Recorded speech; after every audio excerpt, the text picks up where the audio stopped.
everyone, and welcome to Life According to Nikki.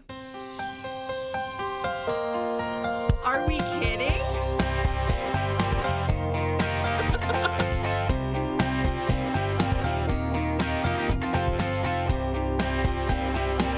Oh my gosh, I love that. Guys, I have a ditty. A true ditty. I paid a professional to make that, and I couldn't be happier about it. So if you hate it, sorry. I love it, and this is my podcast, so it's gonna stay. But honestly, it was so stinking fun helping in the process of just giving ideas of what I wanted my ditty to sound like. And the incredible human behind that little intro song is named Sunny Whiting. She has a website with all of her different services, sunnygracemusic.com. She's amazing, you guys. She's so fabulous to work with. She does vocal lessons, vocal coaching, sheet music creation, arranging, production, songwriting, album cover art, DJ gigs. She does it all, folks. And she's also just a fabulous person. Fun fact about Sunny, because I am obsessed with finding out just random little tidbits about people that are so freaking fun. And this is one of them. Sunny and her family, which are called Torch Family Music, are famous in the Philippines, and they're going on tour this summer, and this will not be their first tour in the Philippines. She's a real-life Hannah Montana. She is Miley Cyrus here in the United States, and she is Hannah when she goes over to the Philippines, and I really enjoyed finding that out, so I hope all of you did as well. Sunny, if you're listening, thank you for my song, thank you for being a fabulous person, and honestly, I can't wait to hear all about your tour in the Philippines with your family. All right, guys, here is what is on the agenda for today. First off, we're going to talk about music because obviously my song just played, it's on my mind, and I have some things to say to all of these artists out here that tease their songs for months on end.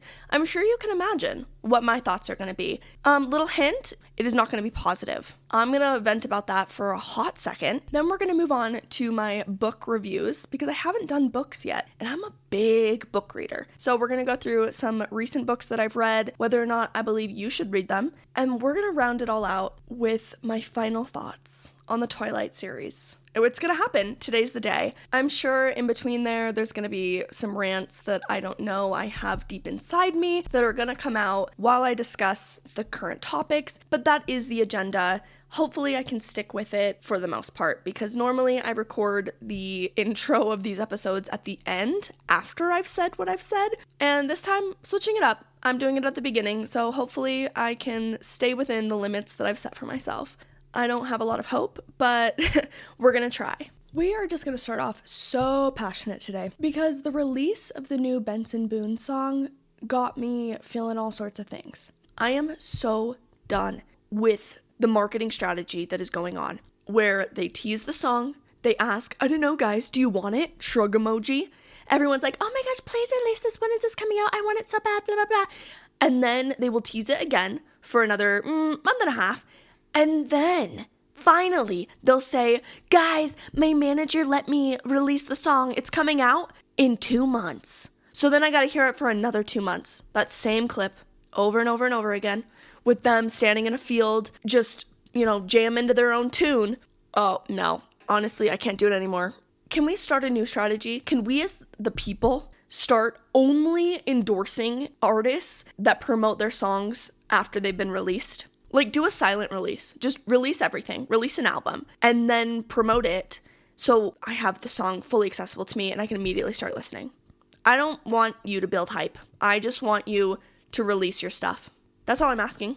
If you are not sure who I'm talking about or what I'm talking about, let me play you the same clip that's been on a loop for the past, 10 months maybe. That's what it's felt like. It's just been this 15-second little clip for months on freaking end, and he finally released the full version, and guess what? Yeah, it sucked. But why did it suck? Not because I actually didn't like the song, but he made me hate the song. Okay, here is the clip of the song, if you have not heard it or you're not quite sure what I'm referring to. I want you, I need you, oh God, don't take these beautiful things that I've got. Please stay. I want That's it. Good, right? Oh my gosh, I heard that for the first time many moons ago and thought, I cannot wait for that song to be released. That is a dope chorus. Oh my gosh, I'm pumped. And then slowly, day by day, as he released that same clip over and over again, I grew to hate it. He teased this, and then he released the song, and the entire rest of the song was slow. The only part where it builds is that one chorus. And it made me so angry because I feel like as a person that didn't know what the entire song sounded like, and you're going to go with that marketing strategy of only showing me the best part of the song, automatically the rest of the song sucks way more. Honestly, you should have just promoted it in a different way or released the freaking song. But sticking with the tease topic, let's just turn straight to movie trailers. I'm having the same problem with movie trailers. There's not enough of an enticement for me to go see your film because I just saw a 3-minute version of the entire thing. You showed me every plot twist. You showed me every single funny joke. You showed me everything that was going to be good about it. So now when I go see it in person, it's lackluster. I'm disappointed. It was okay because you revealed everything to me in the trailer. Quit teasing that. Why don't you just save some things? Why don't you just not even tell us at all and let us all be unexpectedly surprised at how good that joke was instead of hearing the one funny joke in the trailer? I can't live here anymore, guys. And by here, I mean on planet Earth, because this is just insanity. Why are we living like this? Why are we accepting this as behavior that is okay? Why are we letting the music industry and the media just control us? No. Let's band together. I mean, if they can go on strike, can't we go on strike? Now I sit here and I'm going to play a little devil's advocate, all right? I sit here right now with an unrecorded second half of my Twilight episode. So some could say that I did a tease, but au contraire. There was a great man who once said, "Do unto others as thou would like done unto you." So sorry if that wasn't directly quoted, but you know who said that? The man in charge said that. And I'm his disciple, so I be listening. And you see that that's happening because I've only told a few select close friends about this podcast, mainly so they could give me some feedback. I can kind of get in my groove before I really release this to the public. But for those that aren't super into Twilight, I didn't want to make my first 2 episodes only Twilight material because then I thought, I might lose some people. I kind of wanted to show my range, get people enticed, see what I'm all about, and then I was going to finish it off. But I wasn't going to release any of it until the 2-parter was complete. And if someone told me that they had a podcast and I went really excited to go listen to it and there's only like 2 or 3 episodes released, I'd be pissed. Because I want to binge it if it's good. I want to be able to listen to 10 episodes in a row. I want to experience this for multiple days, possibly weeks if I do once a week. I don't want to catch up to where we are in 2 seconds. No. So why would I do something that I hate others doing to me? I wouldn't. Which is why we're here now. You're probably listening to this and there are at least 10 episodes released. So you can all do what I love to do, which is binge the crap out of things. You're welcome. This was a strategy. I did think it through, and I really hope you appreciate the forethought. Whew, okay, I feel a lot better. I feel like the weight of Benson Boone is off of my chest now. Okay, actually, that's not true. I do have one more thing to say about Benson. He is a good-looking kid, okay? No one's really denying that, but I hate his ego about it. I want a guy that has confidence, that's like, yeah, I'm a good-looking person, but that's not all I am, And I feel like Benson, he feels like a Provo bro. That's exactly what he feels like to me. If you are from Utah, you know exactly what I'm talking about. If you're not a Utah person, just let that one go over your head. It's not a problem. I would believe that Benson Boone is a finance major at BYU. He's giving me that look. He has the mustache that they all have. He's giving me the vibe that he thinks he's all that. Whew. Okay, now I'm done. That's enough of me bullying Benson Boone over here. I do like his songs, okay? At the end of the day, I listen to his music, so take that all with a very big grain of salt. Let's talk books. Books I have recently read, and whether or not I believe you should read them. Now, I'm gonna be honest, I was in a bit of an academic mood as of late, so I've read a lot of academic books. Do I think that these are for everybody? No, I don't. So we'll do a quick review of the ones that I just enjoyed, worth mentioning, but probably not going to be on any of your TBR, to be read lists for those that are non-book readers. Okay. Starting off strong, we have Is Everyone Really Equal? That one is all about inequality, racism. It was very interesting. It's a textbook. Do I think it's for everyone? No, but there was a lot of it that I did enjoy. Next up, we have Crucial Conversations, the 3rd edition. Honestly incredible. If you're trying to be better at having hard conversations, I definitely recommend this book. It was very educational and I learned a lot from it. Boys and Sex. This was another one that I read. This is also an academic type of book. It's about a PhD professor, I think. Her name is Peggy Orenstein, and she did a bunch of interviews with boys aged 17 to 22, all about how they were raised and how they learned about sexual violence, their interpretation of being both a victim and a perpetrator of sexual violence towards women. It was just very fascinating, and it was kind of low-key sad to find out just, how boys are raised and like the narratives that they learn. But it also had a lot of great information and ended on a hopeful note. I feel like with anything academic, you're seeing how these problems came to be and where their origin is. And once you know that information, then we can make real changes and make sure that that doesn't continue to happen. It was very fascinating. If you're into sex education, I do recommend Boys and Sex. Atlas of the Heart by Brené Brown. I've never read any of her books before, and it was incredible. It is everything that everybody said it was going to be. Brené Brown, I stan forever. I took so many notes reading this book. I feel forever changed, and it was beautiful. If you are in therapy, wanting to go to therapy, or honestly, just anybody, you should read this book. It was absolutely fantastic. It's all about our emotions. She is a very smart person, very academically sound. Loved her. And the last one that's a little bit more academic is So You Want to Talk About Race?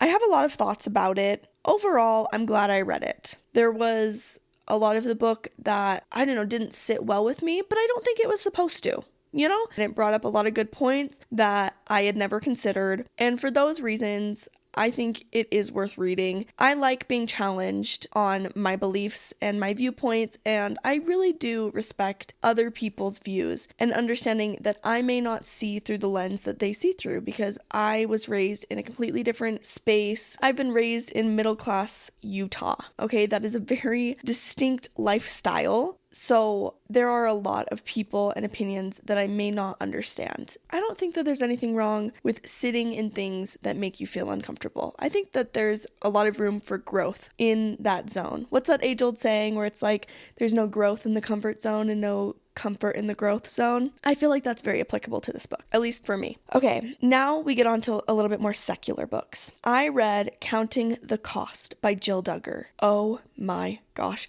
I loved this book. I love Jill. I was a Duggar fan growing up. If you have no idea who I'm talking about, there was a show on TLC called 19 Kids and Counting. It's exactly what you think it's going to be. It's about a family from Arkansas who has 19 kids. I think when they started, it was like 16 kids. Anyways, I was raised on this show. I watched this all growing up. I thought that they were Baptist, but it turns out they're from a religion called BILP, and there's a documentary about it that does feature Jill Duggar and her husband on Amazon Prime, which is called Shiny Happy People. Oh my gosh, I also do recommend that, especially if you grew up watching the Duggars. It was so good. I've also read Ginger, one of the other daughters, her book called Becoming Free Indeed. I much preferred Jill's book over Ginger. No offense to Ginger. I still think she's wonderful. I still like that she wrote a book, and I still enjoyed her book, but Jill's was just so much better. I really like that it told her side of the story. I feel like at the end, I could really see that she has such a deep love for her family, but she sees that the way that she was raised was wrong in a lot of ways, and she takes the good from it, but she's no longer just allowing her family and this religion to silence her. And I really loved that. And I love that she was speaking her truth, And I'm also kind of nosy, so I really liked hearing all of the tea. She really did a great job spilling it all. So thank you for that, Jill.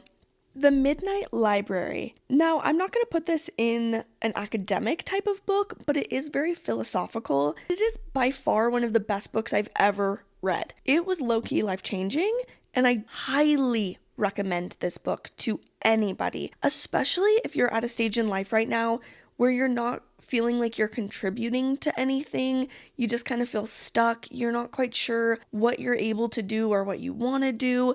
This book taught me so much about life. Trigger warning, it does deal with suicide. Here's your warning on that. I will give a little bit of a plot summary. In the beginning of the book, you have the main character. She commits suicide. And when she does that, instead of immediately dying, she goes to a place called the Midnight Library. She's able to read her story if she would have made every life decision differently. So, one path, she would have been in the Olympics, and another path, she would have been this philosopher. And it has all of these different lives that she could have chosen, but didn't choose. It is just so beautiful. There are so many concepts in there that I feel like were deeply profound, and I took a lot of notes reading this book, which I was not expecting to take notes. And because I'm a little nerd, I'm going to share with you my favorite quote from the book, okay? In this part, it was talking about chess and the different chess pieces. And it said, "A pawn is a queen in waiting. All you need to do is find a way to keep moving forward one square after another, and you can get to the other side and unlock all kinds of power. The thing that looks the most ordinary is the thing that can lead you to victory." Is that not so beautiful? Such a wonderful way to look at life and our potential. Highly recommend this book, is what I'm trying to say. Let's do one more book that will lead us right into movies, okay? Where the Crawdads Sing. I actually didn't read this recently, but we're going to talk about it anyways. You know what? We're just going to read my Goodreads review of Where the Crawdads Sing. Okay, I think that would be funny and fun for all of us. Okay, here's what I said. "Y'all got me with this one. I was bamboozled. I was over here thinking this was going to be the best book I've ever read because you wouldn't shut up about it. Well, I hate to rain on your parade, but I was bored out of my freaking mind. And the ending? That huge plot twist you all talked up? Anticlimactic." I literally read it, looked up, and said out loud, "That's what all of you went crazy over? That right there? Well, clearly you should read some more thrillers because that was nothing.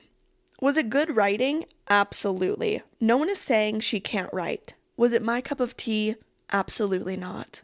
And honestly, I think I'm just going to leave it at that. It is a very well written book and novel, but the subject matter itself was just incredibly boring to me. And I have read a ton of books in my life, and it just didn't feel like it was a cut above the rest. I feel like I've read better books that were less boring and had cooler twist endings, But with all of that said, the movie is extremely similar to the book, which is why naturally, I didn't love the movie either. I think I would have liked the movie a lot, actually, had I never read the book. But because I didn't really love the book, didn't really love the movie. But if you haven't done either, I do think that you would like the movie. Wow, that was a complicated road, but we got there in the end, didn't we? Overall, I'm going to give my rating of the book itself. I'm going to give 5 out of 10 for my personal rating. Maybe a 6.5 out of 10 for the public. For the movie, I'm going to give it 5 out of 10 for me personally and 7 for the public. I think people would like the movie. It was pretty good. Oh, you know what?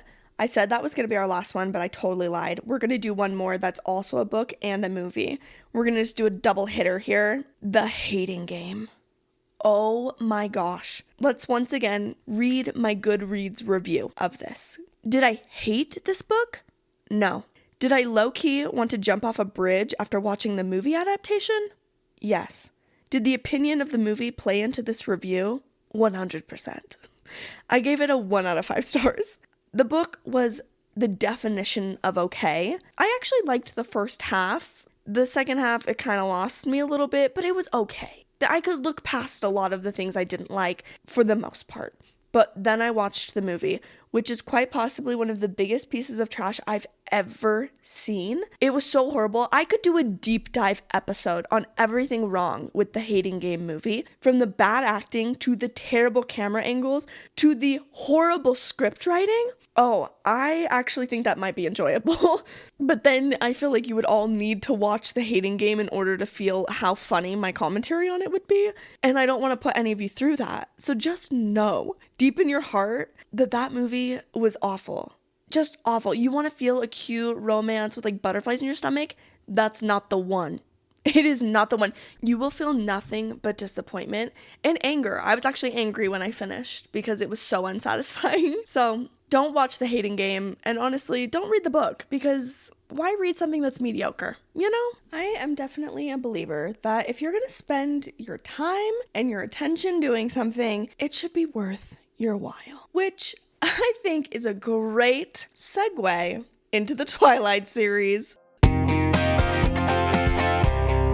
Now let's remember that everything I say about this series, the movies, and the books is said with love. It is said like you tell a younger sibling, bro, that haircut, not the best. You're just being honest, but at the same time, your sibling can do whatever they want with their hair and you love your sibling. That's the vibes that I want to put towards Twilight. Yeah, I'm gonna make fun of it, but it's because I love it.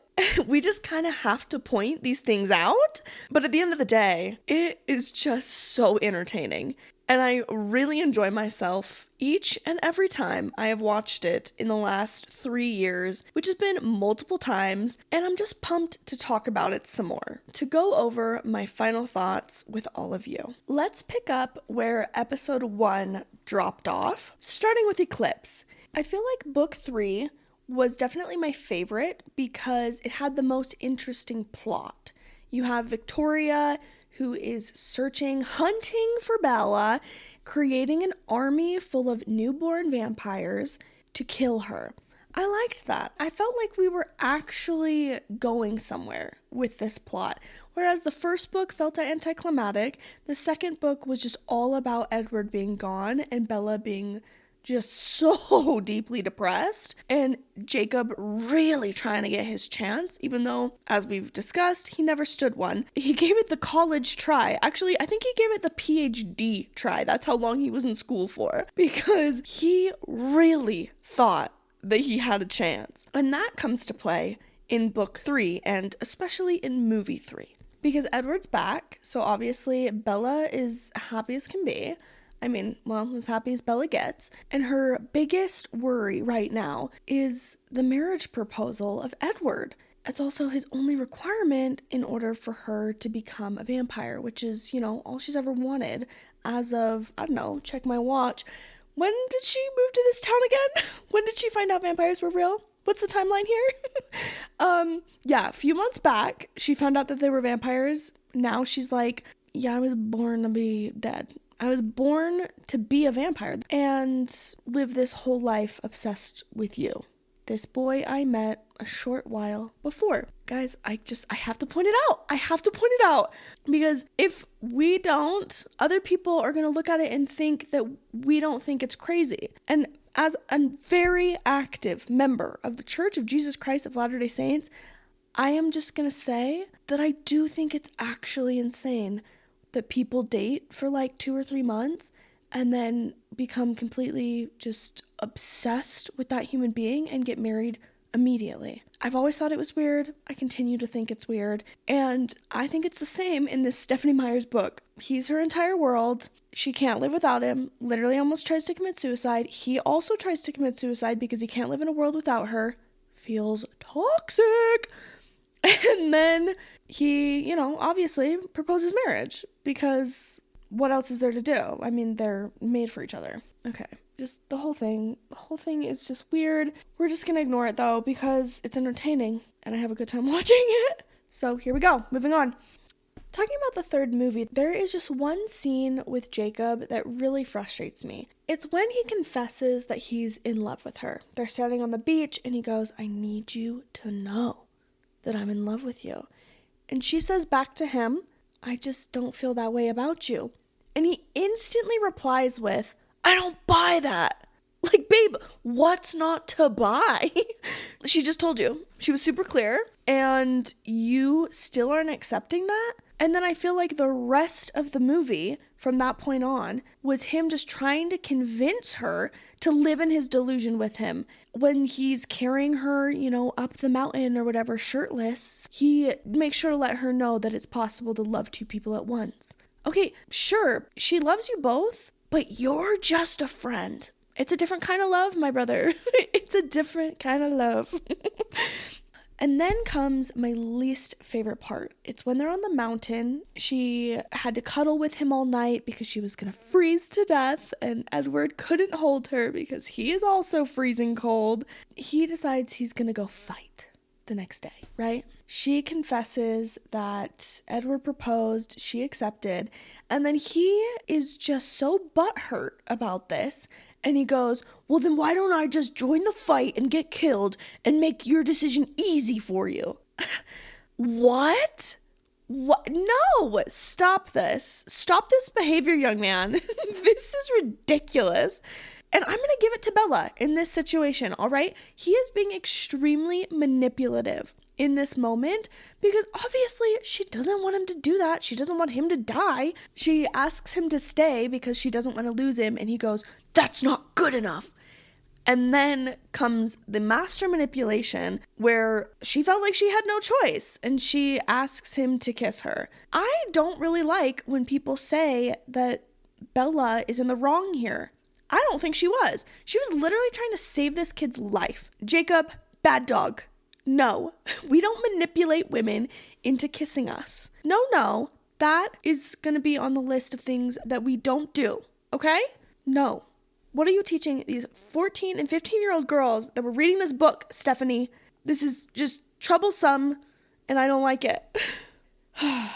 So we have this scene, right? And then, of course, Bella tells Edward, and he's not jealous or anything because Edward knows that he never had a chance. Edward knows. I also like the trust that Edward has in Bella. He's pretty chill about it. He's like, it was probably for a good reason. That's the one time that I'm going to really give them props on their communication. Just as a relationship, I feel like in that moment, it showed a lot of mutual trust between the two. There's a lot of codependency problems. There's a lot of toxic issues between the two of these individuals. But in that moment, that was something good. And Stephanie, I want you to know that I saw that and I applauded it softly, but it was a little bit of a tap, tap, tap of my two hands together. Now, with all of this being said, we end the third movie with the acceptance of the marriage proposal from Edward. It's beautiful. It's wonderful. She is about to be the 18-year-old bride that she dreamed of being, and we get to witness it in the fourth movie and, of course, the fourth book. Breaking Dawn Part 1. We start with our ever-present sad boy king running off into the woods because he gets the wedding invite. Devastating. Oh, man, it sucks when what someone has been telling you this whole time actually happens. It's tough luck. I feel bad for the kid, Sorry to burst your delusional bubble, but let's live in the real world here. There's other wolves in the pack. I was gonna say there's other fish in the sea, but since he is an animal, I thought, let's make it relevant. We move right along from Jacob to, honestly, one of the most beautiful weddings ever. I would love to know the statistics of how many women based their wedding off of this scene in Breaking Dawn Part 1. Can we gather all of the wedding planners from that year that it was made and, I don't know, the next 3 to 4 years? How many times did a bride come in and go, so you've seen Twilight Breaking Dawn Part 1, right? And then you just sat there like, not only have I seen it on TV, I've seen it in real life because I recreated it. I'm absolutely sure that happened. And then you have the music. That song, 1,000 Years by Christina Perri. What a moment, It was honestly gorgeous. The only wedding scene that has since topped that one for me personally was Crazy Rich Asians. But considering that that movie was made years later and with a huge budget, honestly, incredible. My rankings of most beautiful on-screen weddings that were, of course, fictional is Crazy Rich Asians, Breaking Dawn Part 1, Will and Elizabeth from Pirates of the Caribbean, because them getting married in the middle of that sword fight on the ship in the rain, so hot. Are we kidding? Like Orlando Bloom, feral, absolutely feral for them. I think he might have been my sexual awakening. You know what? I take that back, actually. It was actually Anakin Skywalker. Even though I've never seen the Star Wars movies, I didn't like the pew pew pew noises from the guns. I also hated the look of the aliens because I have trypophobia. So there was just a lot of things that didn't ever really entice me about the Star Wars series. Stick with me here. Quick pause on the whole Twilight situation to talk about my sexual awakening. I remember this moment so distinctly. I walked into the living room, they're all watching it, and it was the scene from, I think it's the second movie? I don't know. I could be wrong on that. I'm sure you Star Wars people know what I'm talking about because I'm going to describe the scene perfectly because I remember it so vividly. You have Padme and she's got her hands handcuffed above her head on this pole and they're in this Colosseum-like arena, and you know, she gets the bobby pin from her hair and unlocks the cuffs, climbs up, is scratched by some sort of dinosaur thing. Don't worry, we're getting somewhere with this. And then out of nowhere, the hottest man I've ever seen in my life comes into the scene riding some dinosaur. And she jumps off of the pillar onto the dinosaur. They kiss and then ride out. Wow. I have not seen that since that day. I want you all to know. So if I described it wrong or had some details that were inaccurate, you know what? We can blame my 8-year-old self because that's who watched that scene. It's kind of amazing to me that I do remember this so distinctly. That kiss that they had on the back of that dinosaur, it was a lot for me. And yeah, that was the moment I knew that I was straight. Hayden Christensen, he was my first crush, but shortly thereafter came Orlando Bloom. But anyways, I digress. Back to the weddings. The final one is going to be my favorite movie of all time, called About Time. I love that wedding. I love how disastrous it is. There's nothing about that wedding that I don't love. And if we're going just from vibes alone, I'm going to have to say that About Time wins for me, but beauty-wise, I stick with my original order. After the wedding of the century, we move on to a very awkward scene full of very awkward speeches, and then the honeymoon. I remember so well the drama of the fourth book being released. Now, for those of you who are not in Utah, you may have no idea what I'm talking about, but there is a store called Deseret Book. It is here in Utah. I think it might be in other states that have very big populations of members of the Church of Jesus Christ of Latter-day Saints. It's basically just a Christian store. It sells a lot of books by members of the church or just other Christian people. It sells some of the most gorgeous artwork you will ever see in your life when it comes to Jesus Christ. It's one of my favorite things about being in this church is how beautiful the artwork is. And it also is a place where we can purchase our religious clothing, our undergarments that we wear under our clothes. This store is for brothers and sisters in Christ, all right? So obviously, if you have a book that even alludes to having a sexual scene, even within marriage, it's not going to be sold at Deseret Book. You get that trash smut out of here. It has no home at Deseret Book or Siegel Book for that matter, which is kind of like a sister store. You and your sins can go elsewhere, all right? This is all said with satire, of course. But like genuinely, this was so dramatic because the first 3 Twilight books were sold at Deseret Book. But once she released the 4th one and it had her quote-unquote sex scene in it, it was taken off the shelves. They said, you and your smut can go to Walmart and Target, babe. But here at Deseret Book, unacceptable. And honestly, I totally respect that. They're a certain type of store. It's not like you're gonna go to a sports store and like expect them to sell furniture. No, they're a sports store. So I totally understand why Deseret Books said, hey, your book is not appropriate for the things that we sell here. Totally fine. But remember, I did not read these as a teenager. So all I heard was just this uproar of drama at church about the Twilight books. The whispers were so loud. Everyone being like, oh my gosh, did you hear it got taken off the shelf at Deseret Book? No, I can't even find Twilight there anymore. I know. These were the conversations that I was hearing. And so to me, I was like, oh my gosh, Twilight's pornography. So then from that moment on, when my friends and stuff would say that they had read Twilight, instantly I was like, oh, you mean the smut book?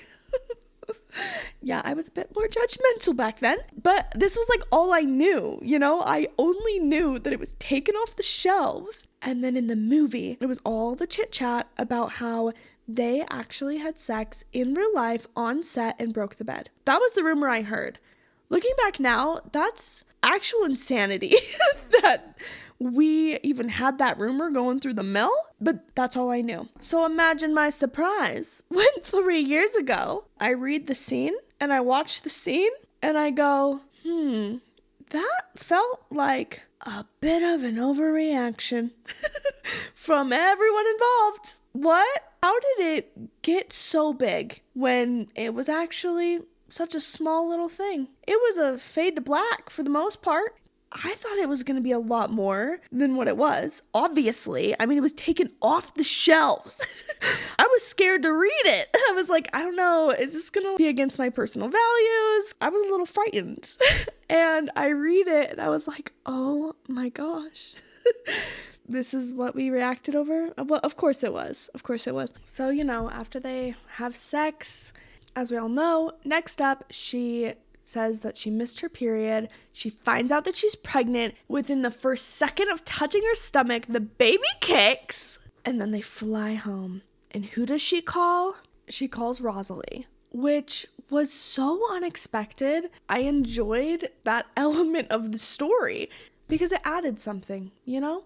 There was someone that was going to be on her side, and it was a character that up until this point you didn't really like. So I kind of enjoyed that. And once again, I'm going to give a small little clap to Stephanie for that because I didn't see it coming. I did not see it being anybody other than Alice. So kudos to her. All right, now we move on to the final part. I honestly didn't mean to make this into a movie plot summary episode, but here we are. So she gets home from the honeymoon, and then we have her sickly body just dying right in front of us all. The CGI and effects on this were phenomenal. I have watched all the behind the scenes on this, and they were so cool. And it poses the question of how could you have such cool CGI with the wolves and with, you know, this whole sickly Bella and bomb so hard when it comes to her creepy AI baby.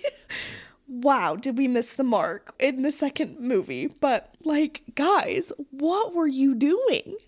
Moving right along, you have Jacob revealing himself to Charlie in a very awkward but actually kind of funny scene, and everything seems right with the world, except it's not. Because Bella's demon baby is trying to eat her alive from the inside. Then you have the unforgettable scene of her snapping her back. Oh my gosh, that was actually insane. And she's screaming. It was very intense reading this in the book. It was also so weird how much she was convinced that it was a boy and talked about it. I do distinctly remember thinking the whole time, doesn't she have a girl? Why is it that she thinks she has a boy? And here comes my personal theory.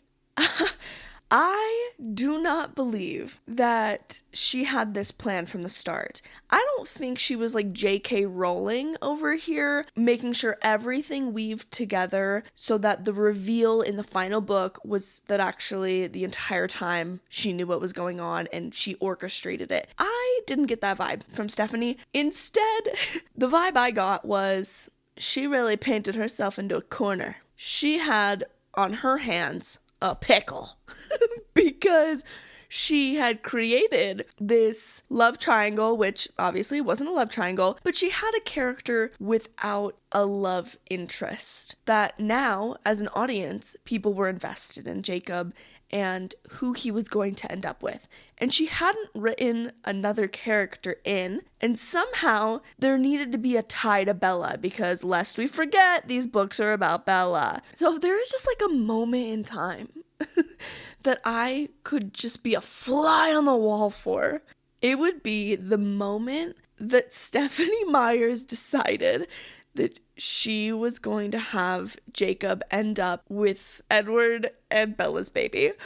I just picture that moment of her in her office, just, drumming her fingers on her face, going, what am I going to do? And I'd like to think that it just came as a moment of inspiration. That out of nowhere, she just found her fingers flying across the keys, going, this is it. Her name will be Renesmee. I think the name Renesmee might have been the trigger. You know what I'm saying? Like, that train of thought led to the idea of imprinting. Yes, imprinting was mentioned in other books with the whole Leah thing. So I think arguments maybe could be made that no, she had this plan the whole time, but I refuse to believe that. I refuse to believe that this was the ending she intended the entire time for Jacob, that he was going to end up with the baby. No, there's just like no part of me that can accept that. I just think that she knew where she was and what she had to do. She needed to please everybody, and this was the only solution that she could come up with. And I applaud her for it. I do. I can ridicule all day long. We all can. But at the end of the day, she made everybody happy. She made Jacob happy, Edward, and Bella. Nobody died. And she also made millions upon millions of dollars from this entire thing. So Stephanie won. I can just blabber on forever about all these faults that I see in it and all this stuff, but I still watch them. I still read them. And she did that. Honestly, she's a genius. I don't fault you for it, Stephanie. In fact, that's one more set of applause just going your way, because who could come up with that? I know I couldn't.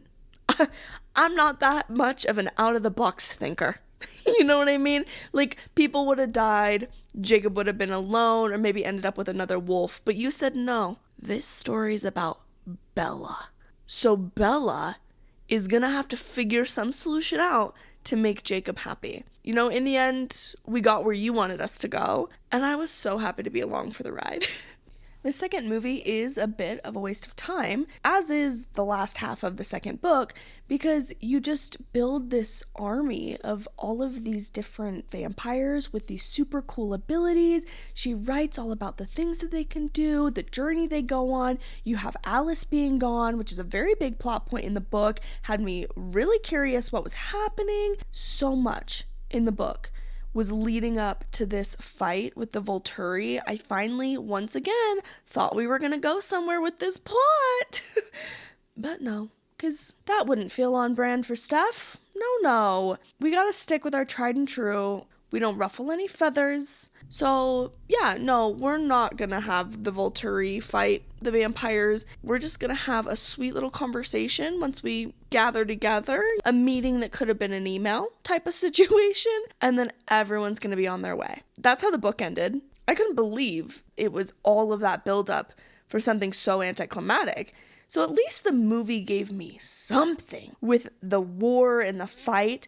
And that was the only time in this whole entire adventure that I was genuinely sad that I missed out on this trend when it was going by, because I remembered hearing all about that final movie and how everyone was just shook to their core. Well, yeah, I would have been too. If this just ends in a little chit chat and everyone goes on their way, and in the theater, you're sitting there and the next thing you know, Carlisle has his head ripped off. I would have been gasping for air, couldn't believe my eyes, with genius writing on the movie end for that entire situation. That was so smart of them, because There was nothing else that they could do. I mean, she really wrote them the most boring ending of all time to work with. So kudos to the writers of the movie. They made that so enjoyable, and then having it all be a vision from Alice. Chef's kiss. Nice work. Twilight as a whole, just awesome. I loved it. It's iconic. It's timeless. I look forward to rewatching these movies until the end of time. So, with all of that said, thank you, Stephanie Myers, for this series. Honestly, thank you for that, because it was so entertaining. As much as I love to make fun of it, at the end of the day, I enjoyed myself. I had a good time. It was a little crazy. It was really bumpy, but it was fun. And I would recommend Twilight.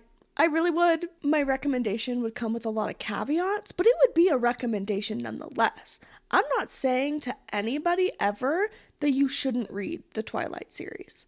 I think you should go in with the right mindset of what you're about to read, but I say go for it. It's an awesome series to be a part of, a community really, that I joined very late in life, and I felt accepted with open arms, you know?